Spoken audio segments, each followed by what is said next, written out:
una sa lahat, ngayong holiday, mga sasakyan sa ECTEC sa Tarlac nagkarambola. Ang sasakyan na yan parang pinipit na lata ng masandwich sa pagitan ng isang bus at truck. Naiwan namang ipit ang labi ng mga pasahero. Dose-dose na naman ang sugatan. Kung ano ang naging punot dulo ng malagim na disgrasya, yan ang dapat abangan. Ngayong unang araw ng Mayo taong 2025, Vice President Sara Duterte haharap sa preliminary investigation kaugnay sa pagbabanta niya sa buhay ni na Pangulong Bongbong Marcos. Pagpapaimbestiga ni BBBM sa Prime Water dahil daw sa pag-endorso ni VP Sara kay Camille Villar. Lahat naman ng galawan ngayon ng administrasyon ay dahil sa politika. PNP kumambyo matapos madawit ang anak ni Anson K sa pangingidnap at pagpatay sa negosyante. 20 pesos na bigas sinimulan ng ibenta sa mga taga Cebu. Gawing 1,200 pesos ang arawang sahod, ikiniip ng mga manggagawa ngayong Labor Day. Mga rallyista at pulis nagkagirian sa Mendiola. Sa pulsa video, sanglaan nilooban ng mga armadong lalaki. Nagkabarilan pa.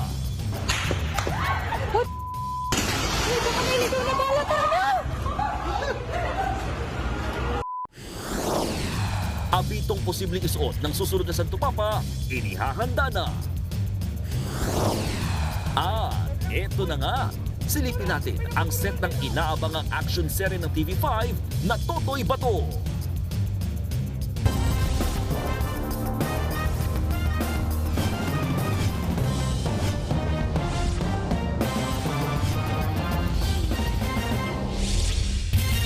Trahedya ang sinapit ng isang rider na bumabiyahe sana papunta sa outing sa Cavite. Sumemplang ang rider at nagulungan ng kasabayang minibus. Ang nakasagasang driver aminadong di napansin ang sumemplang na rider. Nasa frontline balitang yan si Nina Ongpauco. Maaaninag sa kuhang ito ng CCTV na sumemplang ang isang motorsiklo sa Antero Soriano Highway, Barangay Poblacion 4, Tansa, Cavite kagabi. Mapapansin huminto rin ang minibus na kasabayan ng motor. Nagulungan na pala nito ang rider ng motorsiklo. Dinala pa sa ospital ang biktima pero binawian din ng buhay.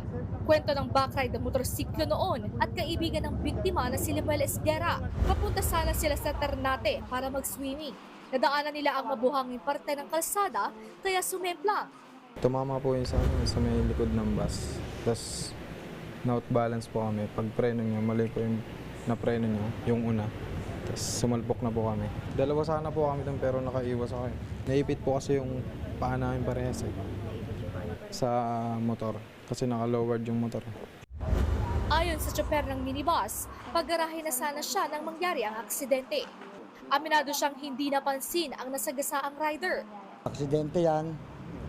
Hindi natin pare-pareho yung magustuhan yung aksidente.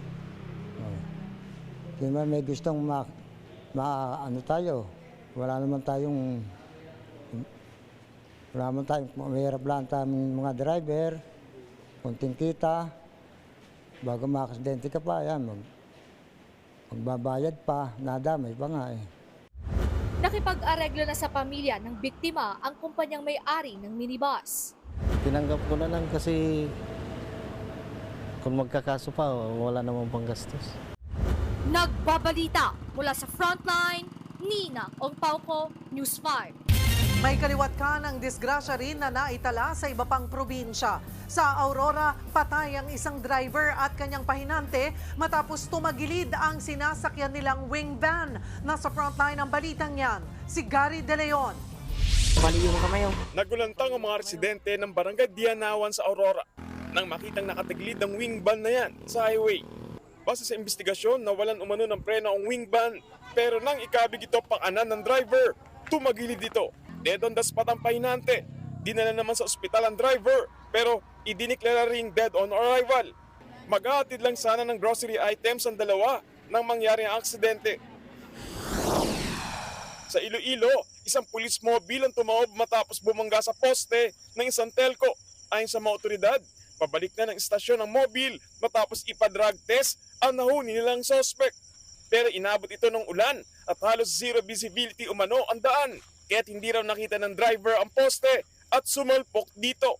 Patay ang sakay nilang sospek habang sugatan naman ang 3 pulis. Tiniyak naman ng Iloilo Provincial Police ang pinansyal na tulong sa pamilya na nasawing sospek. Samantala sa Peña Blanca sa Cagayan, nang araro ng tricycle, SUV at tindahan ang isang pick-up. Kasamang nahagip nito ang isang lalaking nagja-jogging. Dinala pa sa ospital ang biktima pero binawian din ito ng buhay.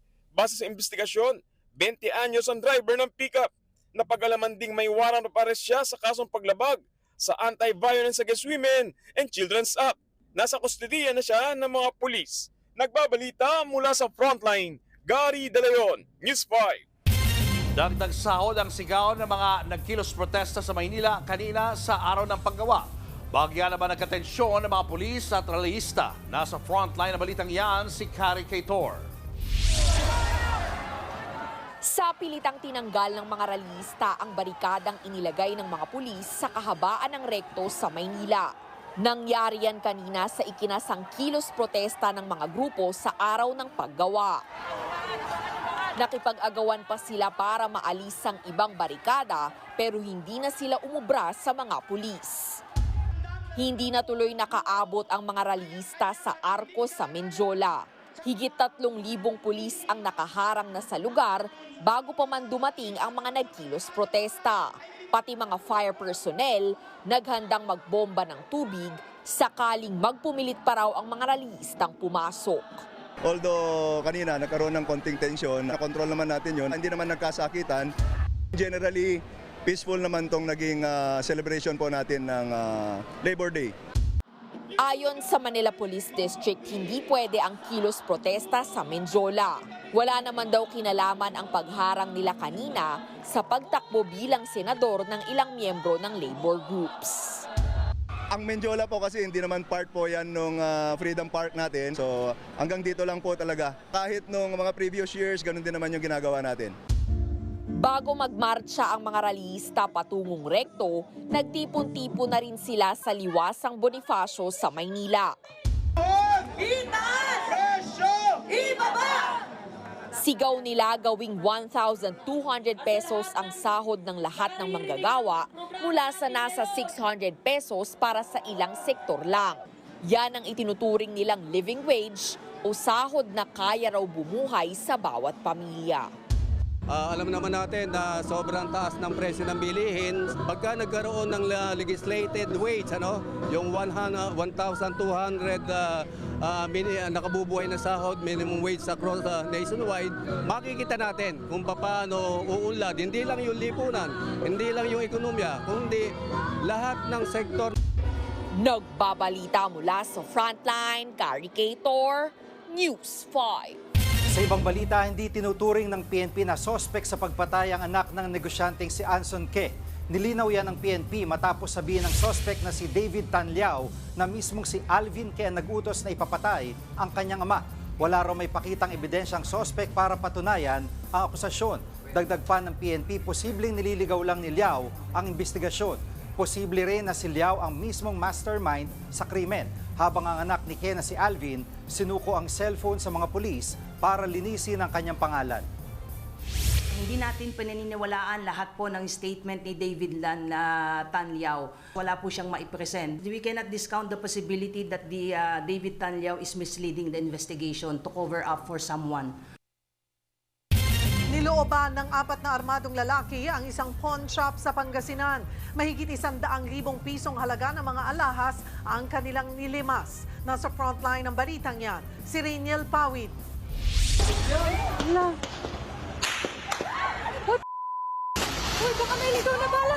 Nagulantang at nagsitakbo ang mga residente ng barangay Poblasyon sa Poso Rubio sa Pangasinan nang looban ng mga kawatan ang isang sanglaan.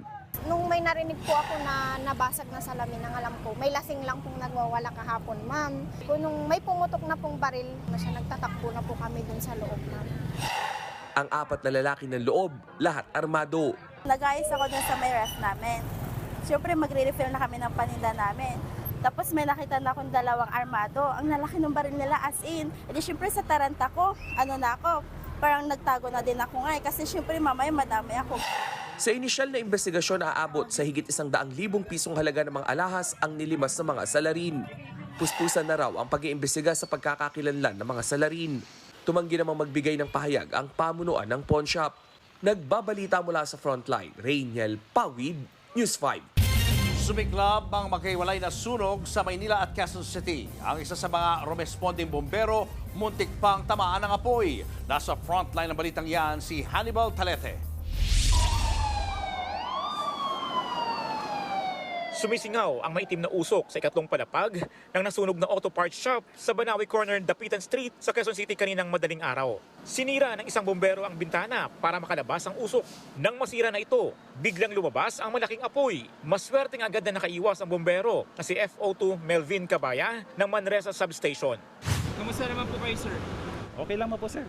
Trained naman kami para sa mga ganyang bagay. Ayon sa Bureau of Fire Protection, naging pahirapan ang pag-apula sa sunog dahil nakapadlak na naturang gusali. So kailangan namin kumuha pa ng mga special tools para mabuksan yung yung steel accordion niya. Hindi po agad siya nabuksan. Pero pag naman nung nabuksan naman na confine na po agad yung yung apoy po.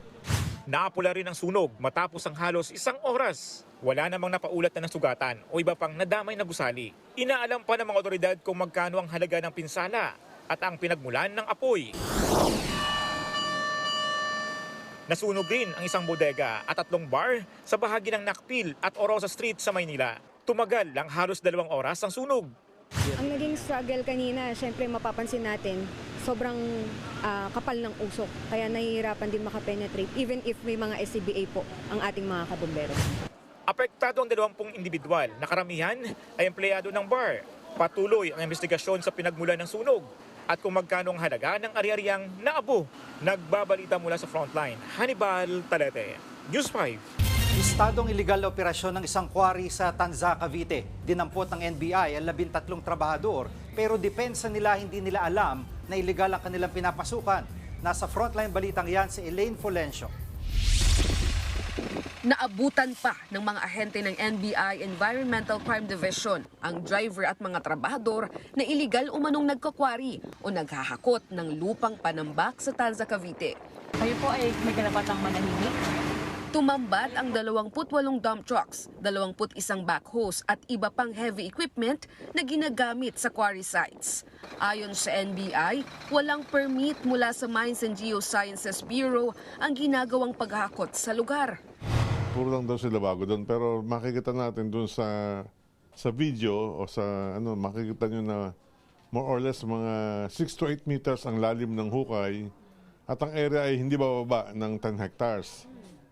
Kaya napakalawak ng operasyon ito siguro, sa estimate ko lang siguro mahigit 1 year na to. Delikado raw ito dahil posible itong magdulot ng pagguho ng lupa. And then pag malalim yung hukay, mga 3 meters ang hukay, pag ito'y nagkatubig na, dumating ang tag-ulan, lalambot yung foundation ng lupa, pati yung pader, may posibleng gumuho yung pader.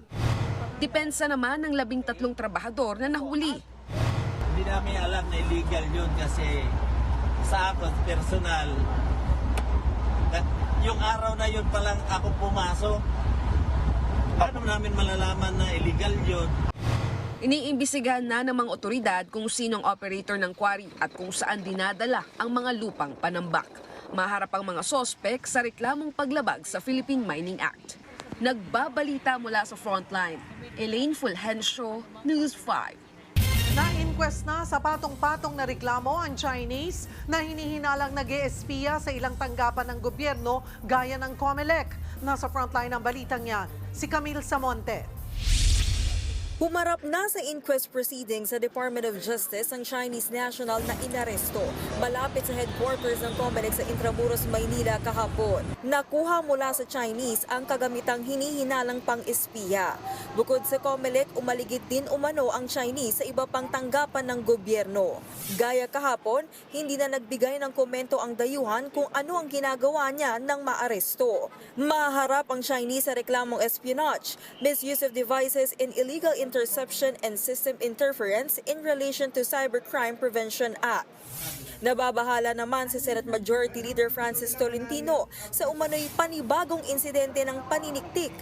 Giit ni Tolentino, tila konektado ang mga nahuhuling Chinese national na nag-eespiya sa iba't ibang lugar sa bansa. Lalo rin daw lumalakas ang teorya ni Tolentino sa umano'y pakikialam ng China sa nalalapit na eleksyon para manalo ang mga kandidatong umanong pro-China. Ang gusto nila manalo yung pro-China candidates. Ang gusto nila ma-repeal yung Maritime Zones Law. Ang gusto nila bumaba yung depensa natin at makuha nila ang Pilipinas at maging probinsya tayo ng China.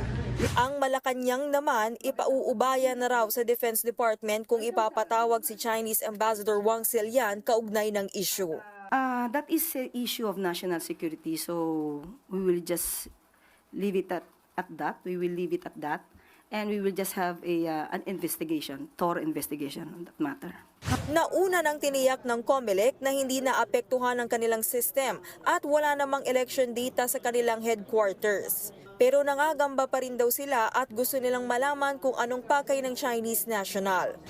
And therefore, anong purpose? Yun ang gusto nating alamin. Kung ang impormasyon na gusto nilang makuha ay sa cellphone, sa text, o yung mga tawag, anong purpose? Para po magamit laban sa bawat isa, para po gamitin para sa mind conditioning. Nananatili sa kustodiya ng National Bureau of Investigation ang Chinese. Nagbabalita mula sa Frontline, Camille Samonte, News 5. Pang-international level na ang collab na pinaghahandaan ngayon ng P-pop groups na GAT at Alamat.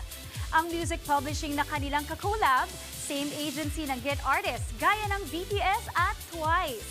Nasa frontline ng balitang yan, si MJ Marfori.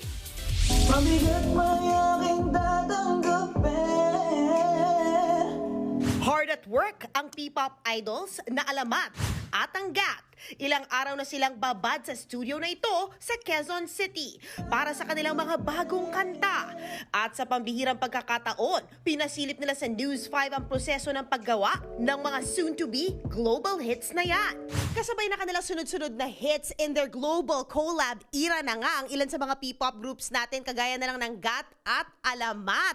Na ang kakolab lang naman ngayon, ang Swedish music publishing na The Kennel na ilan lang naman din sa mga nakatrabaho ng BTS, Twice, Red Velvet, Pussycat Dolls at napakarami pang iba. Si ate mo nga Josephine Glenmark, napapaindak pa nga sa preview ng binuong kanta ng grupong GAT. The song is great. They're incredibly talented, which once again makes our job much easier. They're very into and hands-on. Malaking edge daw para sa Pilipinas ang husay ng mga artist gaya ng Alamat sa pagkikwento ng mga hugot experience through their songs. I think the world needs more of the storytelling and there's like an ache for it. Kilig naman ang GAT at Alamat sa papuri sa kanila ng ka-global collab. Nakakataba ng puso. Good pressure din. Parang ano din po kasi inihila kami pataas. So nakakadagdag siya sa amin ng confidence. It's super important for us kasi like we're artists po, so we're performers, and we would really like to have an input po sa aming ipuput out. We would all try our best to have our own input, help with the song, if not lyrics, with the beat or anything. Abangan ang new songs na bunga ng international collab na yan ng GAT, Alamat at The Kennel. Nagbabalita mula sa Frontline, MJ Marfori, News 5. Susunod sa pulsa video, tirador ng truck nagpabalik-balik sa pagnanakaw. Hindi bababa sa 10 patay sa karambolan ng mga sasakyan sa SCTEX. Abito na posibleng isuot ng susunod na Santo Papa, inihahanda na. At pangmalakasang mga eksena sa pinakabagong kapatid action serye na Totoy Bato, ipinasilip sa News 5. Abangan ang lahat ng yan sa pagbabalik ng Frontline Pilipinas.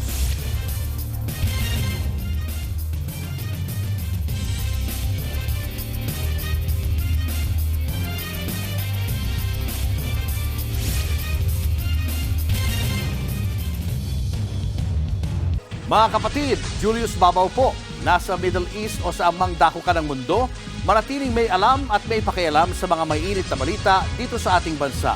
Simulan po natin ang bawat araw sa tuloy-tuloy na balitaan sa Frontline. Mag-follow at mag-subscribe sa social media pages ng News 5.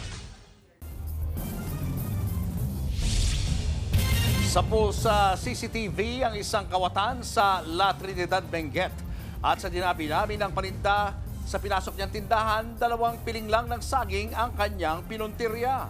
Ang buong detalye abangan maya-maya lang. Malagim na disgrasya ang sinapit ng mga motorista sa toll plaza ng SCTEC sa May Tarlac. Sa video, kitang wasak na wasak ang isang van at sa loob nito, parang sardinas na naipit ang mga pasahero. Na sandwich ang naturang sasakyan sa pagitan ng isang bus at truck. Ayon sa Chief of Police ng Tarlac City, hindi raw bababa sa 10 ang mga namatay. Karamihan sa kanila ay sakay ng napitpit na van. 4 din sa mga biktima na nasawi ay menor de edad. Mahigit 2 dosena ang sugatan at kasalukuyang ginagamot sa Tarlac Provincial Hospital. Base po sa inisyal na investigasyon, nakatulog daw ang driver ng bus kaya't nadisgrasya. Ang iba pang detalye sa balitang yan, ihatid natin maya-maya lang. Tila I shall return na ang moto sa buhay ng isang magnanakaw sa Antipolo, Rizal. 3 beses niyang pinasok ang isang delivery truck at nilimas ang 100,000 pisong pera. Nasa frontline ng balitang yan, si Gary De Leon. Masdan ang kuha ng CCTV na yan sa nakatigil na delivery truck sa Antipolo, Rizal. Mabilis ang kinuha ng lalaking nakasombrero ang isang belt bag sa driver's seat at isa pang gamit.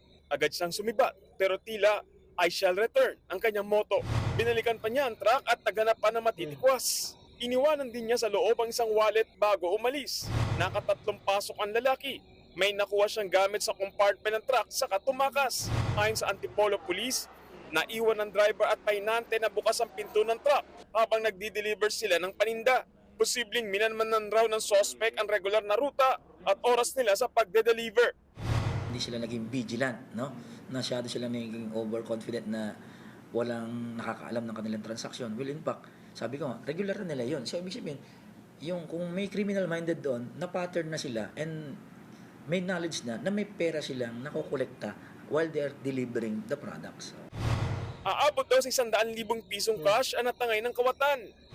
Di akalain ng lalaking kawatan na mayroong CCTV sa loob ng delivery truck. Kaya agad siyang nakilala sa lugar at naisumbong kaya naaresto ng mga pulis. Aminado ang suspect sa pagnanakaw. Sobrang gutom na raw ang nararanasan ng kanyang pamilya dahil wala siyang makuha ang trabaho. Naisipan daw niyang nakawan ng truck para makabili ng cellphone na gagamitin sa pag-a-apply ng trabaho.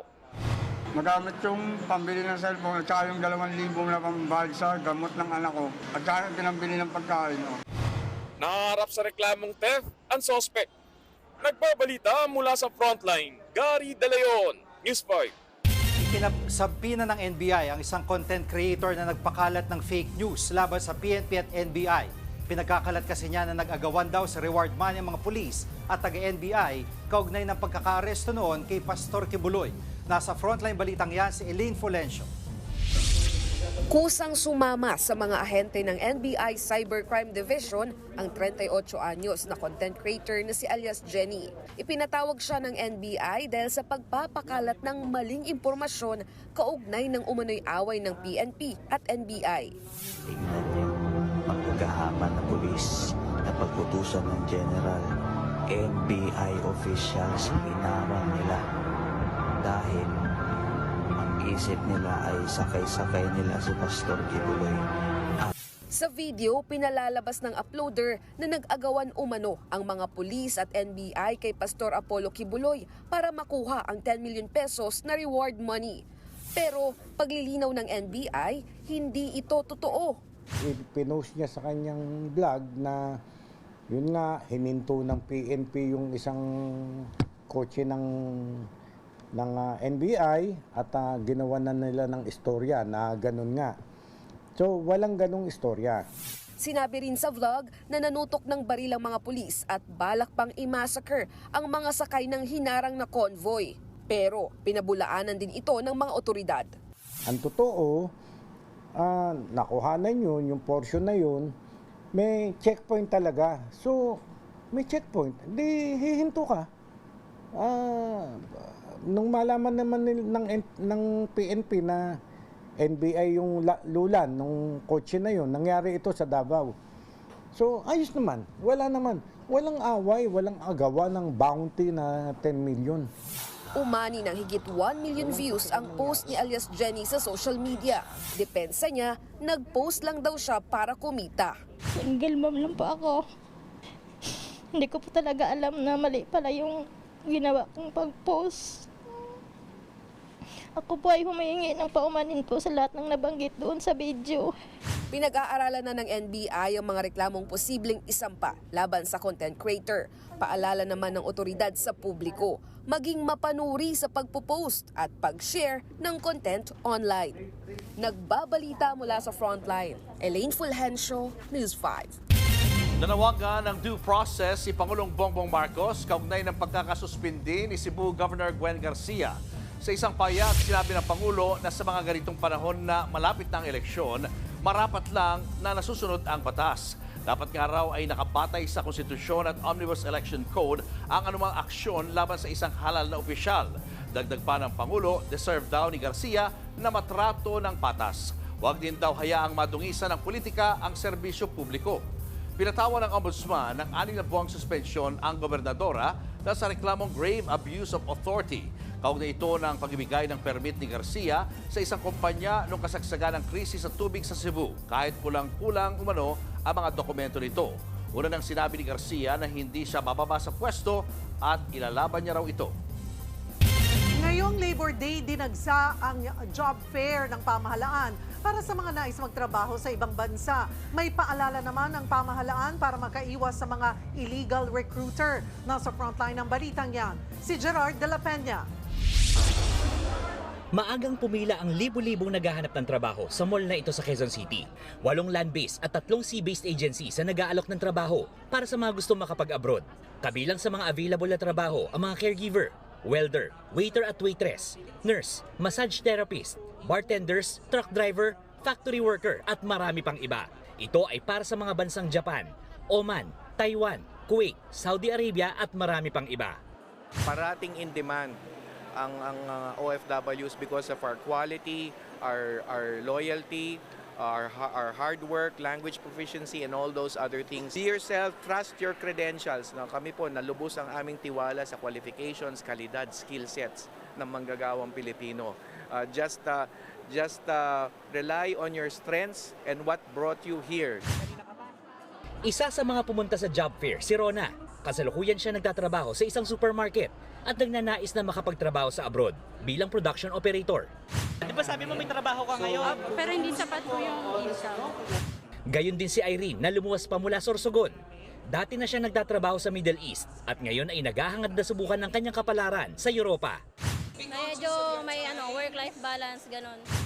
Babala naman ng DMW, mag-ingat sa mga illegal recruiter. Simula Enero, 11 recruitment agencies na ang naipasara ng ahensya at 15 illegal recruiter na ang naipakulong. Legal recruitment walang kararatnan, kundi kapahamakan, uncertainty sa mga jobs, sa mga kontrata na below standard, sa mga employers na hindi gagalangin ang inyong karapatan. Tip ng DMW, siguruhing may lisensya ang recruitment agency. Huwag ding padadala sa mga too good to be true na alok. Kapag sinabing walang requirement na visa, kahit pa sa mga kalapit bansa ng Pilipinas, magduda na dahil mga turista lamang ang visa-free.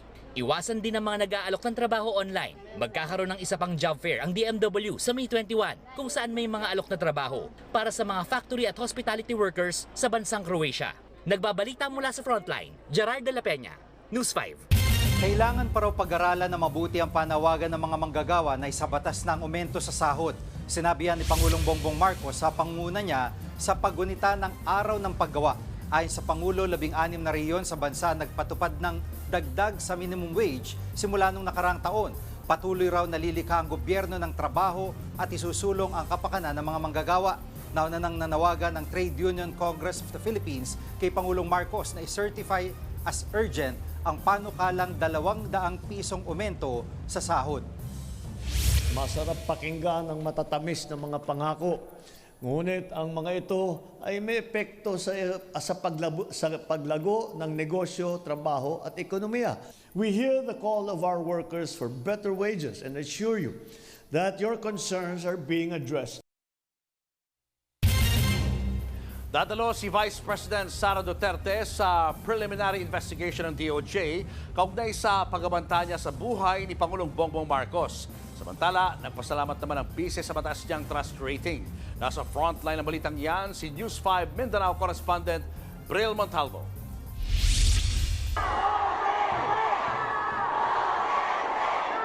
Mainit ang pagtanggap kay Vice President Sara Duterte sa campaign rally ng PDP sa Barangay Makabalan, Cagayan de Oro City.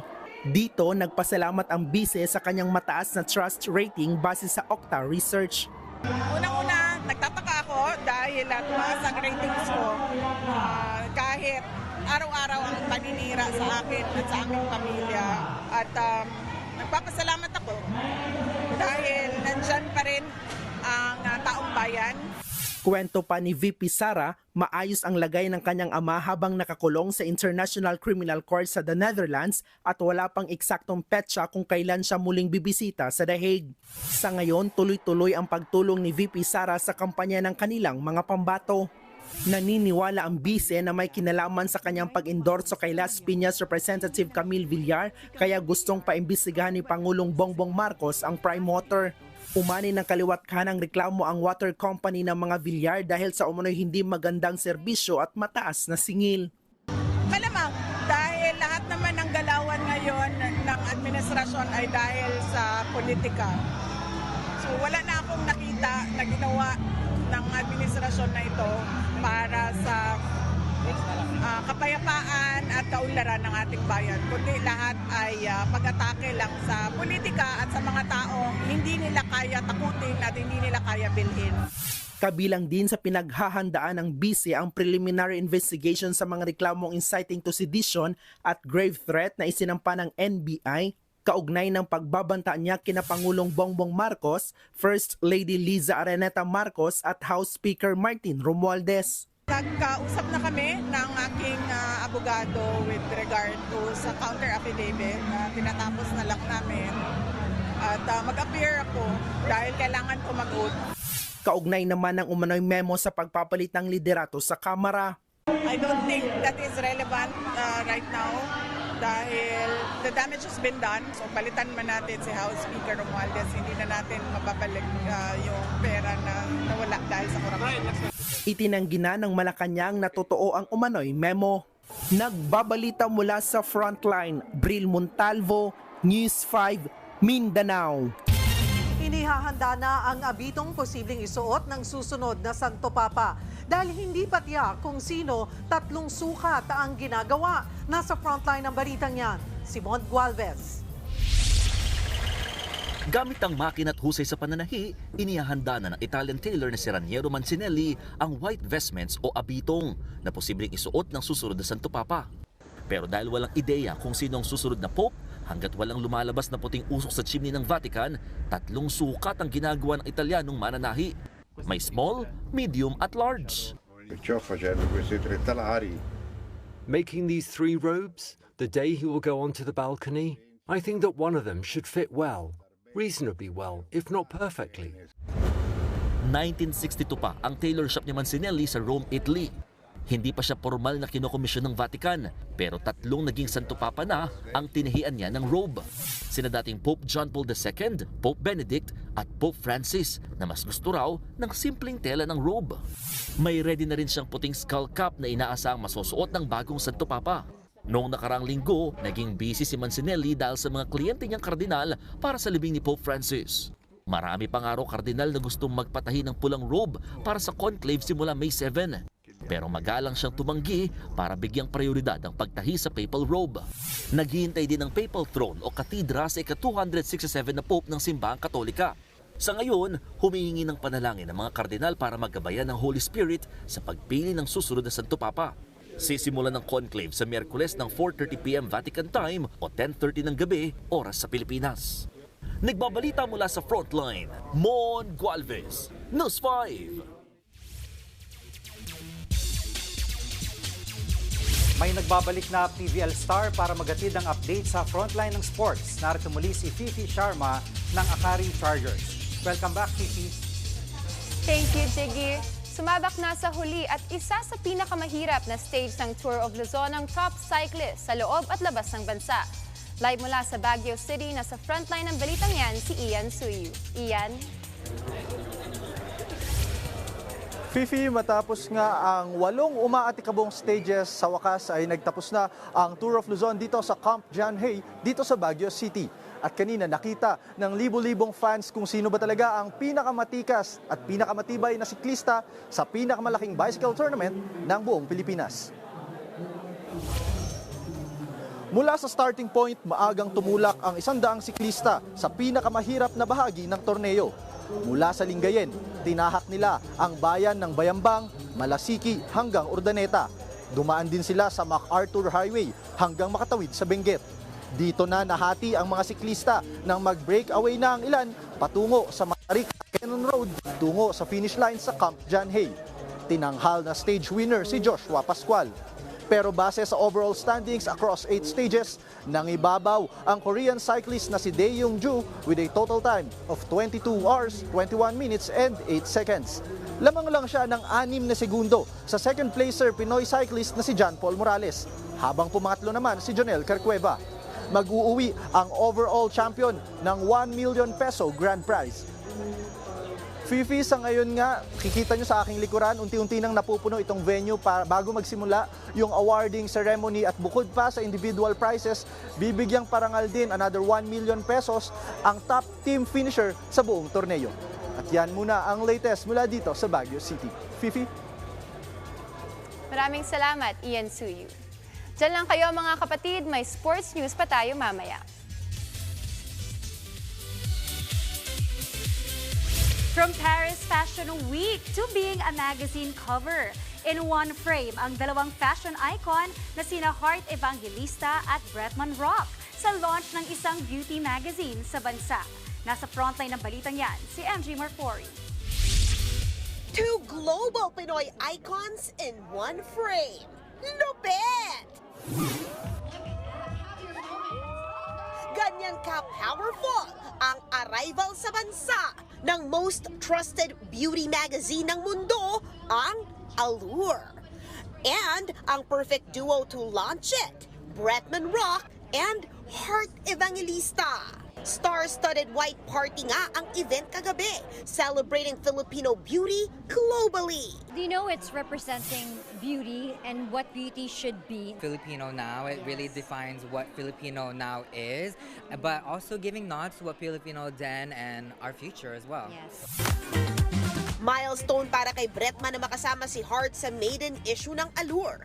Tinirintas pa together ang kanilang mga buhok sa cover. I feel like there's nothing to not admire about Heart. Her work ethic is amazing. Like I said earlier, by my first layout, she was already like on her last, and it just makes you want to work harder, but also wake up earlier. Hindi rin makakalimutan ni Bretman ang first meetup nila ni Heart nang maapi siya sa Paris Fashion Week. Yeah, I said, stop saying sorry because I keep saying sorry. You know how Filipinos like it, tayo na nga nabunggo, tayo pa yung sorry. Like, don't say sorry, this is your seat. More global things for the two icons. Dahil pagkatapos ito, may collab si Bretman sa isang international accessory brand.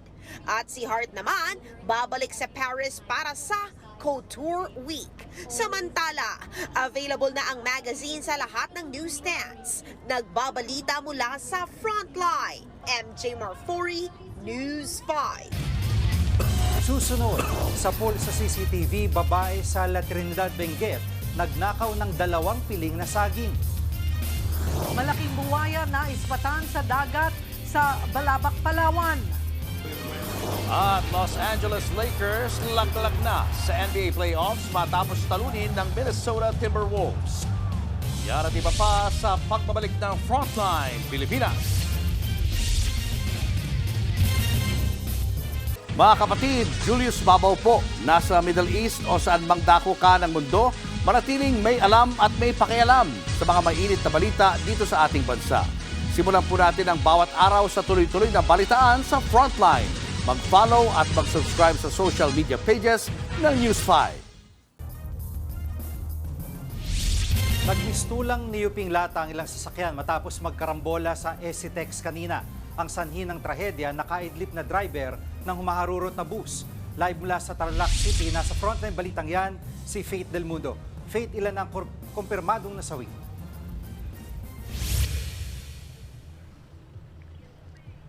Jiggy, hindi nga bababa sa 10 ang kumpirmadong nasawi at higit 20 naman ang sugatan sa nangyaring malagim na aksidente sa ECTEX northbound kaninang tanghali. At dahil nga sa tindi ng aksidente ay wasak na wasak yung mga sasakyan, kaya nga nahirapan yung mga otoridad sa pagresponde. Pasado alas 12 ng tanghali kanina nang bumigat ang traffic sa northbound ng ECTEX o Subic-Clark-Tarlac Expressway matapos magkarambola ang isang pampasaherong bus, 3 sasakyan at isang container truck. Sa inisyal na investigasyon ng Tarlac Police, nakatulog ang driver ng bus pagsapit sa may toll booth ng ECTEX. Mabilis umano ang takbo ng bus kaya dumire-diretso at tinumbok nito ang van sa unahan niya. Sa lakas ng pagbangga, nag-UP-UP ang van na sumalpok naman sa sinusundan niyang SUV. Nadamay ang isa pang tow tractor at SUV. Sa kabuuan, aabot sa 10 ang kumpirmadong nasawi sa aksidente. Kabilang ang 8 sakay ng van at 2 pasahero ng sinalpok nitong SUV. Hawak na ng Tarlac City Police ang driver ng bus na sugatan din kasama ang konduktor. Nasa Tarlac Provincial Hospital naman ang mga nasawi at nasugatan. Kasunod ng aksidente, agad ipinag-utos ni Transportation Secretary Vince Dizon na patawan ng suspension ang Solid North Bus. Sa ngayon, Jiggy, inalis na nga yung mga sasakyan doon sa pinangyarihan ng insidente o ng aksidente doon sa ECTEX. At paalala naman sa mga magmamaneho, siguraduhin na kondisyon ng inyong utak at katawan at may sapat na tulog at pahinga. Jiggy. Maraming salamat, Faith Del Mundo. Pati ba naman, saging ay hindi pinalampas ng magnanakaw sa La Trinidad, Benguet. Ang buong eksena sa pool sa CCTV. Yan at iba pang nakawan sa Frontline Report ni Gary De Leon. Sa unang tingin, aakalain mong customer lang ang mabaeng yan na sumulpot sa isang tindahan sa La Trinidad, Benguet. Pagpasok sa loob, tila naghahanap siya ng bibilhin. Dinampot niya ang isang piling ng saging at inilagay sa ibabaw ng basurahan na mas sigurong walang nakakita sa kanya. Dahan-dahan niyang ipinasok ang saging sa loob ng dalang eco bag para hindi maghinala ang tindera. Bumili pa ng chicha ang kawatan. At na mas sigurong abala ang bantay, pinitas ng magnanakaw ang isa pang piling ng saging. Ayon sa tindera, aabot sa 300 pesos ang halaga ng mga ninakaw na prutas. Kung ano-ano pa raw ang hinahanap na paninda ng salarin para lang madistract ang tindera. Ilang beses na silang nanakawan pero hindi niya inakala na pati saging ay nanakawin din. Sa Sariaya, Quezon naman, makikita ang isang babaeng may dalang dilaw na eco bag sa tindahan na yan. Maya-maya, nilapitan siya ng isang lalaki at inabot ang dala nitong eco bag. Pasimpleng lumapit ang lalaki sa pwesto ng tindera. Nang makakuha ng tiyempo, agad niyang kinuha ang bag ng tindera. Magkasunod na umalis ng tindahan ang dalawa. Sa isa pang kuha ng CCTV, makikita ang lalaki na tila nag-iikot-ikot sa tindahan bago ang pagnanakaw. Ayon sa tindera, laman ng bag ang mahigit 35,000 pesos, mga ID at ATM card. Pinaghahanap na ng mga pulis ang dalawang kawatan. Nagbabalita mula sa Frontline, Gary De Leon, News 5.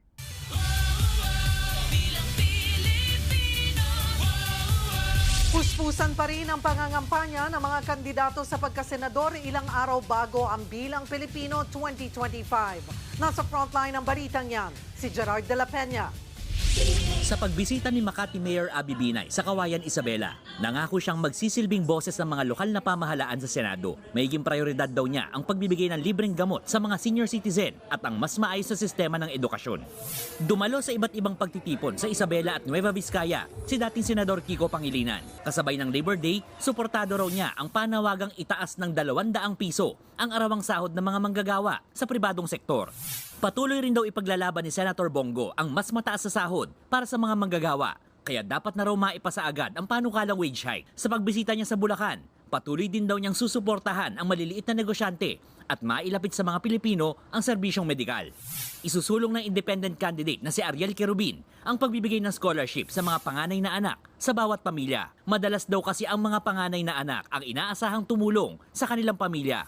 Sa Science City ng Muñoz, Nueva Ecija naman, nangampanya ang TV host na si Willie Revillame. Nangako siyang tututukan ng kalusugan at daragdagan pa ang mga medical facilities sa bansa para hindi nagsisiksikan ang mga pasyente. Si Senator Bong Revilla nangako magsisilbi ng tapat kung muli siyang manalo sa harap ng mga botante sa Rizal na isa sa mga itinuturing na vote-rich province. Suportado siya ng ilang lokal na opisyal at kandidato roon.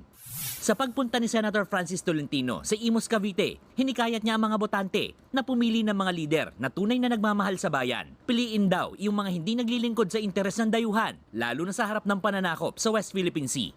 Nakisalamuhan naman sa mga lokal na opisyal at mga kinatawan ng kabataan si Senator Pia Cayetano nang magtungo siya sa Iloilo. Muli niyang tiniyak na magiging prioridad niya ang kalusugan, edukasyon at pagpapalakas ng kabataan. Nagsagawa naman ng campaign rally sa Liwasang Bonifacio sa Maynila ang kilusan ng hakbang ng maisug para sa mga sinusuportahan nilang kandidato. Ang grupo ay suportado rin ni dating Pangulong Rodrigo Duterte. Kabilang sa mga dumalo ang kandidatong si Atty. Vic Rodriguez at Jesse Olivar. Isinabay ang kampanya sa marcha ng grupo ngayong Labor Day. Nagbabalita mula sa Frontline, Gerardo La Peña, News 5. Inilunsad sa Cebu ang 20 pesos kada kilong bigas na pangako ng Administrasyong Marcos. Pasok naman kaya ito sa panlasa ng mga Pinoy? Nasa Frontline balitang yan si Jana Roa. Maaga pa lang, mahaba na ang pila sa Kapitolyo ng Cebu. Ang kanilang pakay makabili ng mas murang bigas. Inilunsad na kasi sa lugar ang 20 pesos kada kilong bigas na pangako ng administrasyon ni Pangulong Bongbong Marcos. Isa si Nanay Luisa sa mga nakabili ng bigas. Sinamahan namin siya sa kanilang bahay at agad nilang niluto ang nabiling bigas. Sabi kasi nila, Nay, na mabaho daw, parang yung lasa, pangit daw yung lasa. Yung natikman mo yung bigas ngayon? Masarap po. Walang baho. Mabango. Mainam. Mainam. At saka para sa akin, para sa pamilya ko, maganda po ito para sa aming mahihirap. Simula ngayong araw, makakabili na ng 20 pesos kada kilong bigas sa mga Kadiwa stores at Sugbo Merkado Barato sa Cebu. Prioridad na mapagbintahan ang mga may kapansanan, senior citizen, benepisyaryo ng 4Ps at solo parents. Kailangan lang nilang magpakita ng valid ID saka sila bibigyan ng QR code ng LGU. Limitado lang sa 10 kilong bigas kada linggo ang pwedeng bilhin kada benepisyaryo. Mismong si Agriculture Secretary Tio Laurel Jr. ang nanguna sa programa ng paglulunsad sa 20 pesos na bigas. Pagtitiyak ng DA, hindi maaapektuhan ang mga rice retailer dahil dito. We are not selling this in any retailer, no, or public market. LGU and Kadiwa lang muna. Kadiwa is allowed to sell for today. But bukas hanggang May 12, hindi kami pwede magbenta pati LGU. Hiling kasi ng COMELEC sa DA, ipagpaliban muna ang pagbebenta ng murang bigas hanggang sa matapos ang eleksyon. Sa Visayas lang muna sa mga piling tindahan mabibili ang 20 pesos na kada kilo ng bigas. Plano ng pamahalaan na palawigin ang programa sa buong bansa. Nagbabalita mula sa Frontline, Jana Roa, News 5, Visayas. Laglag na sa playoffs ang Los Angeles Lakers matapos silang pataubin ng Minnesota Timberwolves sa Game 5. Nagpakitang gila si Wolves center Rudy Gobert na naka 27 points at career playoff high 24 rebounds. Napigilan ng Minnesota ang dynamic duo ni LeBron James at Luka Doncic. Halos buong laro naghabol ang Lakers at nakalamang lang noong third. Pero binawi ulit ng Wolves ang momentum papunta sa 103-96 victory. Sa isa pang serye, nanatili namang buhay ang Houston Rockets matapos mabawian ang Golden State Warriors. Nanguna na sa Rockets sina Fred VanVleet at Amen Thompson para mapuwersa pa ang Game 6. Nalimitahan din ng Houston si Jimmy Butler sa 8 points habang naka 13 points lang si Steph Curry. Susunod, endangered na buwaya na ispatan ng mga turista sa Balabac, Palawan. Operasyon ng Move It sa Cebu at Cagayan de Oro gustong ipatigil. At Maris Racal nagpabilib na magsalita ng Italian sa Film Festival sa Italy. Sono molto felice di essere tornata in Italia. Wow! Tutok lang mga kapatid, magbabalik pang Frontline Pilipinas.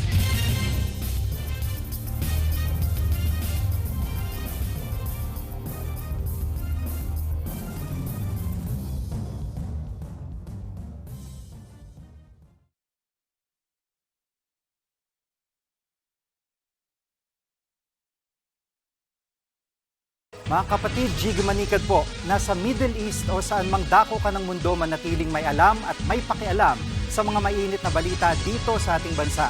Simulan natin ang bawat araw sa tuloy-tuloy na balitaan sa Frontline. Mag-follow at mag-subscribe sa social media pages ng News 5. Naispatan ng mga turista ang isang malaking buwaya sa dagat na sakop ng Balabac, Palawan. Sakay ng speedboat ang grupo ni Mark Steven Valdez nang makita nila ang buwaya. Nagpalipad sila ng drone para makunan ito. Ang buwayang nasa video ay isang saltwater crocodile. Itinuturing silang critically endangered ayon sa Department of Environment and Natural Resources. Karaniwang matatagpuan ang mga ito sa baybayin ng Ilog at Bakawan. Pinapayuhan naman ang publiko na umiwas sa mga ito dahil agresibo ang mga saltwater crocodile. Pinatitigil na ng LTFRB ang operasyon ng ride-hailing app na Move It sa Cebu at Cagayan de Oro at pinababawasan ang riders nito na bumabiyahe sa Metro Manila. Paliwanag na ahensya, iligal at walang permiso ang operasyon ng Move It sa Cebu at Cagayan de Oro. Na-issuean na rin ng show cause order ang kumpanya dahil sa paglampas sa rider cap allocation nito. 6,800 lang kasi ang pinapayagang riders na bumiyahe sa app, pero umabot na raw ito sa mahigit 14,000. Binababawasan tuloy ang riders nila sa Metro Manila. Depensa naman ng Move It, 45,000 riders dapat ang paghahati-hatian ng 3 ride-hailing companies base sa pilot study. Kaya kung tutuusin daw, tig 15,000 riders dapat sila. Iaapila raw ng Move It ang desisyon ng LTFRB, lalo't mahihirapan silang magtanggal ng mga riders. Sa ngayon po siguro, hintayin lang muna namin yung sagot dun sa MR bago po kami gumawa ng hakbang. Kasi hindi po, unang-una po, hindi po ganun kadali na bigla po natin ipupull yung plug nang wala man lang explanation, mawawalan sila ng hanap buhay. Pirmado na ng Pilipinas at New Zealand ang Status of Visiting Forces Agreement o SOVA para palakasin ang ugnayan ng kanilang mga militar. Kailangan pang ratipikan ng Senado ang kasunduan. Pero kapag lumusot na, magsisilbing legal framework ang SOVA para sa mas malalim na kooperasyon ng Pilipinas at New Zealand sa larangan ng defense and security gaya ng joint military exercises. Napapanahon daw ang kasunduan dahil sa patuloy na pagiging agresibo ng China. Bukod sa New Zealand, may ganito rin kasunduan ng Pilipinas sa Amerika at Australia. Our alliance building measures are clearly defined now by countries with similar interests, particularly those that support our interests in the West Philippine Sea. If a country, theoretically, I'm not singling out any, is really misaligned with us, then it's useless to continue having a defense agreement. Doesn't make sense.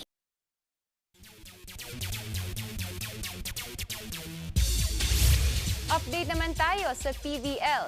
Nagdagdag ng 2 players sa kanilang roster ang next sled Chameleons ngayong off-season. Kinuha ng Chameleons na opposite hitter Jovelyn Fernandez at libero Janelle Delerio. Galing sa Signal HD Spikers si Jovelyn habang dati namang naglalaro para sa Farm Fresh Foxy si Janelle. Inaasahang makatutulong ang dalawa para ma-improve ng Chameleons ang kanilang standings. Kasunod yan ng last place finish nila sa nakaraang All-Filipino Conference.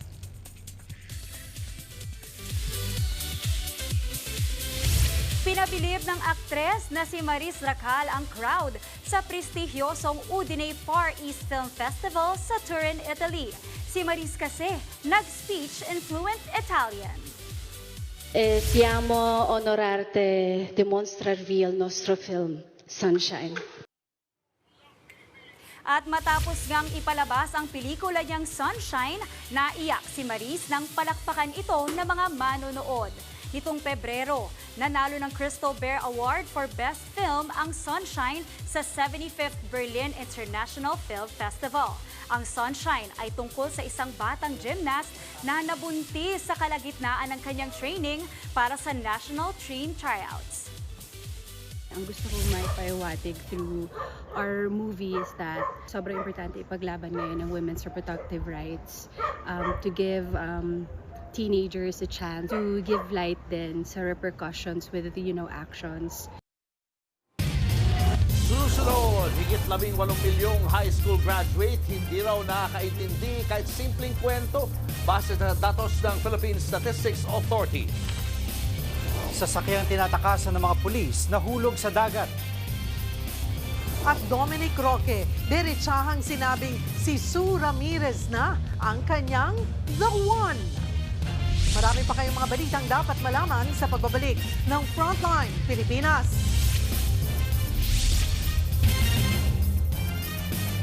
Mga kapatid, Jiggy Manikad po, nasa Middle East o saan mang dako ka ng mundo, manatiling may alam at may pakialam sa mga mainit na balita dito sa ating bansa. Simulan natin ang bawat araw sa tuloy-tuloy na balitaan sa Frontline. Mag-follow at mag-subscribe sa social media pages ng News 5. Nahulog sa dagat ang isang SUV habang tinatakasan ang mga pulis sa Australia. Nag-atras na bandi ang sasakyan sa daungan ng mga yate habang inaabangan ito ng isang police boat. Ilang saglit pa, bigla itong nahulog sa dagat. Sinubukan kausapin ng mga pulis ang driver pero bigla siyang tumalon sa tubig. Agad naman siyang inihaon ng mga pulis. Ayon sa mga ulat, tinakasan niya ang mga pulis matapos masangkot sa isang aksidente.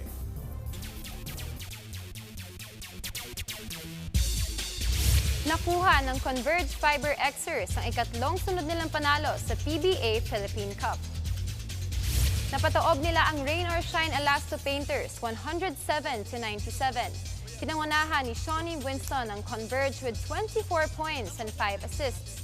Umakyat sa 4 wins at 2 losses ang record ng Converge habang may tig-dalawa namang panalo at talo ang Rain or Shine. Tinambakan naman ng Barangay Ginebra, San Miguel ang Northport, Batang Pier. Nagpaulan kaagad ng 3 ang Ginebra sa first quarter pa lang. Hindi na nakabawi ang Northport hanggang sa natapos ang laban sa score na 131-106. Umakyat sa 2 wins at 1 loss ang record ng Ginebra, 1-3 naman ang standing ng Northport. Yan muna ang latest sa Frontline ng Sports this Thursday. Ako po si Fifi Sharma.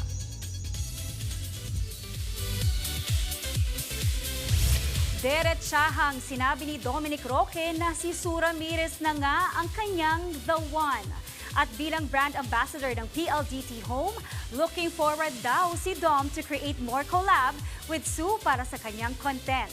Nasa frontline ng balitang yan, si News 5 digital producer Von Vilinario. Happy and content si Dominic Roque sa relasyon niya ngayon sa aktres na si Sue Ramirez. Ayon kay Dom, sadyang nagkiklik sila ni Sue sa lahat ng aspeto. Going serious na ba sila? Hindi na nagpatumpik-tumpik pa si Dominic Roque nang tanungin kung si Sue Ramirez na ba ang kanyang The One. Dom, as early as now, do you think Sue is the one? Siyempre sabihin ko namang yes, kasi ngayon okay kami. We bond together na sobrang okay. As far as now, we're good together. We enjoy each other's company. Masaya rin ang pamilya ng isa't isa para sa kanila. Okay sa family ko, okay, nakakasama ko rin yung family niya, mga kapatid niya, mom niya, mga pinsan niya. Nakakwentuhan natin si Dominic sa event launch ng PLDT Home at Netflix kung saan siya ang brand ambassador. Dahil in his content creation era na si Dom, wish niyang maka-collab pa in more content ang girlfriend na si Sue. Mainly dun sa paggawa ng mga content na kung papaano ko din ginagawa. Siguro yun nga, yung pag nag-abroad or pag nag-car camping kami or pag nag-motor kami kasi maangkas din siya sa akin sa motor. Nagbabalita mula sa Frontline, Von Vilinario, News 5. Susunod, pinakamaliit at pinakamatangkad na aso ipinakilala sa isa't isa. At ilang fighting scenes ng bagong action serye na Totoy Bato, Silipin. Tuloy-tuloy pa makabuluhang balitan sa pagbabalik ng Frontline Pilipinas.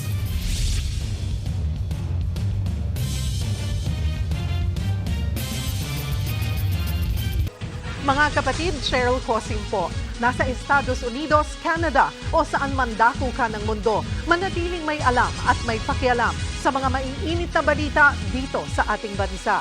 Simulan natin ang bawat araw sa tuloy-tuloy na balitaan sa Frontline.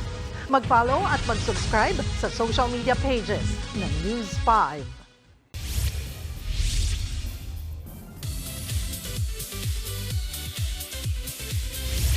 Level up na aksyon ang mapapanood sa Todo Max Primetime ng TV5 sa pagsisimula ng Totoy Bato.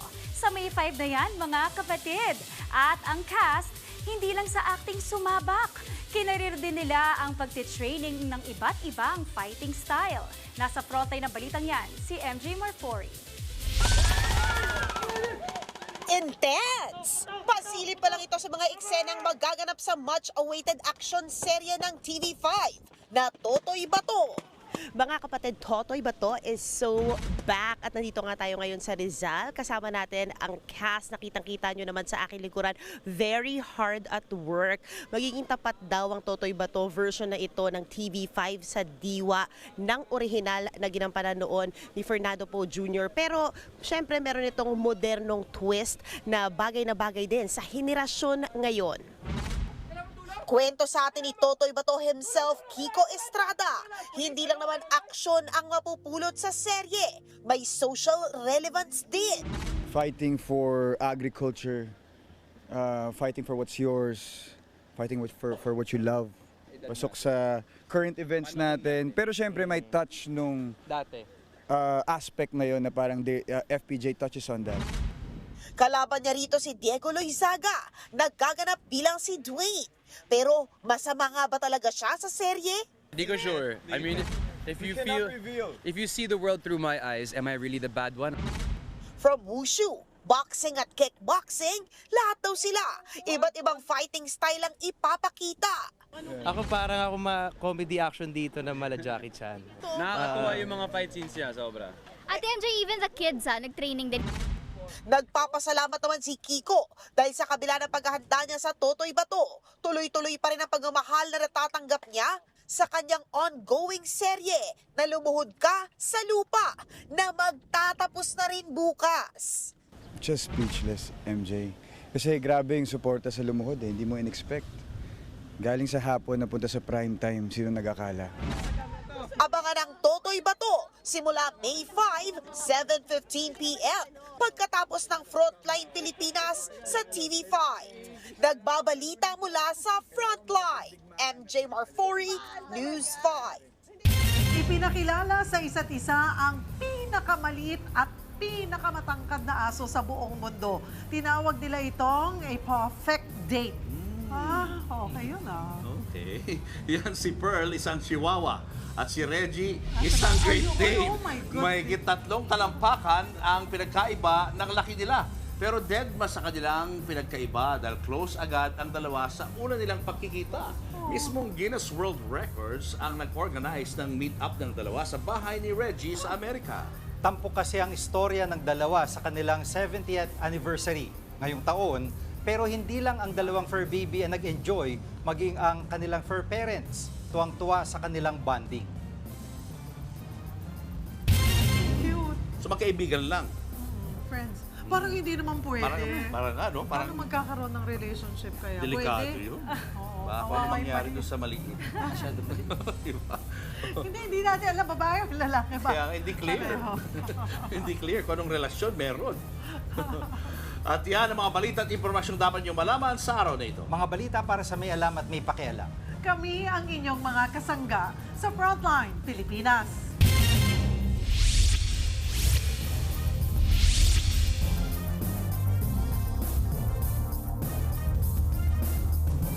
Mga kapatid, Cheryl Cosing po. Nasa Estados Unidos, Canada o saan mang dako ka ng mundo, manatiling may alam at may pakialam sa mga mainit na balita dito sa ating bansa. Simulan natin ang bawat araw sa tuloy-tuloy na balitaan sa Frontline. Mag-follow at mag-subscribe sa social media pages ng News 5.